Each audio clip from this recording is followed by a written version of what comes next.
In Khabib, you have a guy that is 26-0, undefeated. That's unreal. At 26 wins, guys tend to make mistakes. Khabib has never done that. He's tackling. It looks like he's Khabib Nurmagomedov! The eagle rises again. He chokes Justin Gaethje. What this guy's been through, we're all lucky that we got to see him fight tonight. Today, I want to say it was my last fight. 29 fights, 29 wins, 0 losses. And not one fighter, not one, ever came close to cracking the code. Everyone talks about what Khabib did inside the cage, but very few people talk about what he was doing outside of it. The specific drills, the specific methods, the specific habits that made him a machine nobody could stop. Today we're going in deep. This is Dagestan Fight Channel, and we're breaking down 5 specific ways that Khabib Nurmagomedov's training was completely different to everyone else. Let's get into it. I grew up in very traditional place, with very traditional family. I'm very happy with this. I was 8, 9, 10 when we have big farm with father. I remember we sell tomato. So I sell tomato when I was young. Like, I'm from big mountains. My father opened first gym in our house, and he began to train like guys from village, you know. I was like 3 or 4 years. Number 1 hour of continuous wrestling against fresh opponents. Most fighters do wrestling rounds. They go 5 minutes, rest, go again. That's standard. That's normal. Khabib didn't do that. He has spoken openly about doing 1 full hour of continuous wrestling, no breaks, where his training partners rotated in fresh every few minutes. So while Khabib is accumulating fatigue, round after round, he is always wrestling someone who just walked into the mat with full energy. Think about what that does to you. You cannot pace yourself. You cannot wait for your opponent to tire. Every single person you face is fresher than you. Your only option is to keep producing output, keep shooting, keep defending, keep scrambling at a high level while your body is screaming at you to the top. This is exactly what the 3rd round of a fight feels like, and Khabib had been simulating that feeling every single day in the gym. So when his opponents hit that wall in round 3, Khabib had already been living there for months. Understand.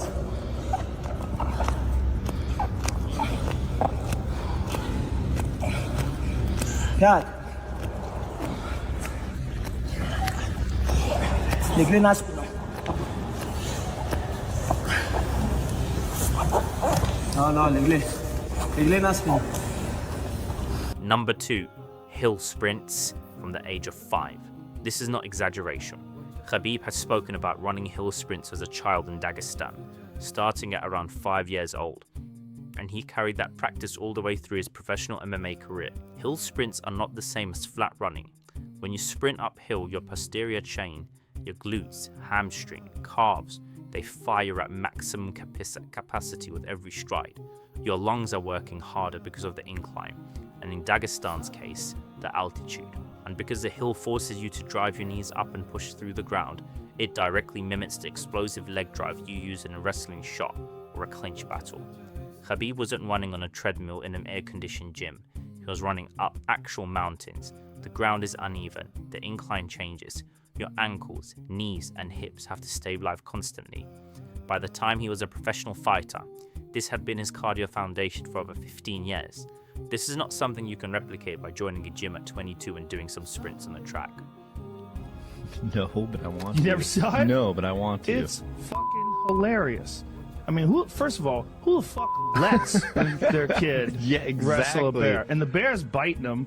When I told him, hey, this bear tried to bite me, and I remember when he told me, like, bite him back, no problem. Number 3, heavy compound lifts at low reps for pure strength. Khabib's strength training had a specific philosophy, and it was not about aesthetics or muscle size. It was about maximum force production. He focused on compound foundational lifts, bench press, deadlifts, squats, done heavy at low repetitions, 2 to 3 reps per set. The kind of loading that trains your nervous system to recruit and fire as many muscle fibers as possible simultaneously. This type of training does not bulk you up significantly. What it does is make you dramatically stronger within your existing weight. For a fighter who competed at lightweight, 155 pounds, This is the ideal outcome. You are not carrying extra mass that burns oxygen and slows you down. You are just producing more force from the same body. This is why Khabib felt like a different weight class to every opponent he grappled with. He wasn't bigger, he was just stronger in the specific way that matters. Explosive, immediate force. Number 4, plyometrics and stone lifting and conditioning tools. On top of the heavy lifting, Khabib used plyometric training as his power and explosiveness work, and in Dagestan he was doing it in the most raw way possible, lifting rocks, carrying stones, performing bodyweight explosive movements on uneven terrain. In his more structured training camps, this translated into single leg hops, bounds, skips, pogo jumps, and medicine ball throws. These movements train what coaches call rate of force development, how quickly your muscle can go from relaxed to fully contracted. That quality is what separates an explosive takedown from a slow one. It's what makes the difference between catching someone clean and being shrugged off. The stone lifting specifically is worth mentioning. When you lift an odd, irregular object, a rock, a sandbag, a log, your body can't find a fixed grip. Your core, your forearms, your stabilizers have to work in ways a barbell never demands. Khabib's grip and clinch strength, which was legendary, was built not just in the gym, but outside in the mountains.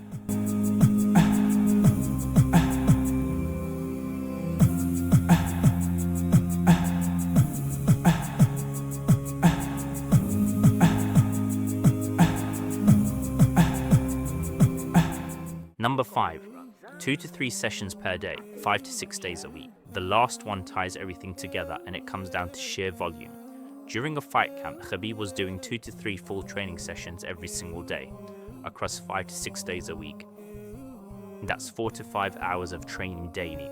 A morning session, an afternoon session, sometimes an evening session. Wrestling, grappling, striking, strength, conditioning, all of it stacked on top of each other. The key to making this work without destroying your body is how you structure recovery. Khabib prioritized sleep between sessions, treating rest as part of the training, not a break from it.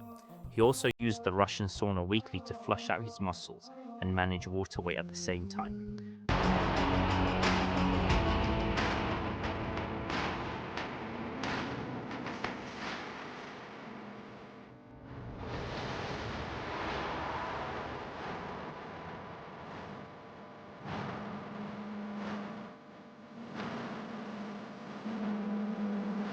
Most fighters cannot sustain that volume. They overtrain, they break down, they get injured. Khabib had been conditioning his body to absorb that workload since childhood, which meant by the time that he was in a professional fight camp, his body's capacity to recover was already at a level that most athletes could never reach. The result was a fighter who came into every fight in a state of conditioning his opponents simply had no answer for. Not just fit, structurally prepared at every level for exactly what the sport demands.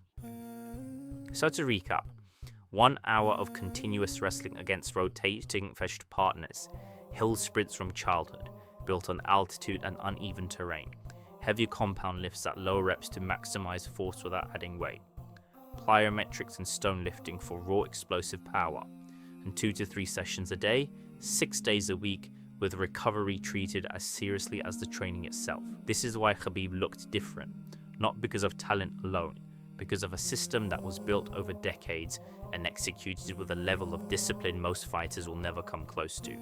What's your thoughts on this? Subscribe to Dagestan Fight channel, drop a like and let us know in the comments. Which part of Khabib's training do you think was the most important part to his dominance? I'll see you in the next video.